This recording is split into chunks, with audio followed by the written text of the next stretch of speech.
Berita di tangga yang kelima, mengekalkan konsep yang sama seperti kumpulan AKB48 dari Jepun, JKT48 dianggotai 49 gadis dari Indonesia.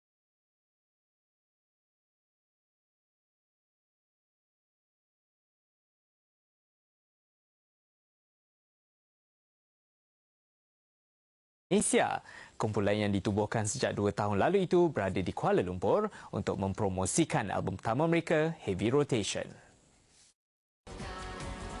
JKT48 merupakan kumpulan adik-beradik AKB48 pertama yang ditubuhkan di luar Jepun. Setakat ini mereka merakamkan semula lagu AKB48 dalam versi bahasa Indonesia dan Inggeris. Banyak sih kalau misalnya pengalaman di JKT48 sendiri. Banyak pengalaman yang berharga nggak dilupain tuh banyak banget, karena kan kita juga pertama perjuangannya keras banget ya, dari mulai awal audisi gitu terus sampai sekarang tuh banyak banget, karena kita juga kan JKT48 dibentuk dari ada tim J, tim K gitu. Itu tuh pembentukan tim tuh lama juga gitu. Kita di JKT48 nggak langsung jadi idola yang bener-bener, tapi kita bener-bener trainee dulu gitu. Kita harus belajar, berlatih keras sampai akhirnya kita dibentuk JKT48, dikenal, dan kita setelah setahun perjuangan di akhirnya keluar album pertama gitu, Heavy Rotation. Itu merupakan perjuangan yang bener-bener keras banget gitu. Karena kan setahun juga biasanya kan kalau misalnya artis-artis lain misalnya penyanyi langsung dibikinin single atau album kan, sedangkan kita nggak langsung gitu. Jadi kita harus usaha dulu, perform dulu baru dibuatin album.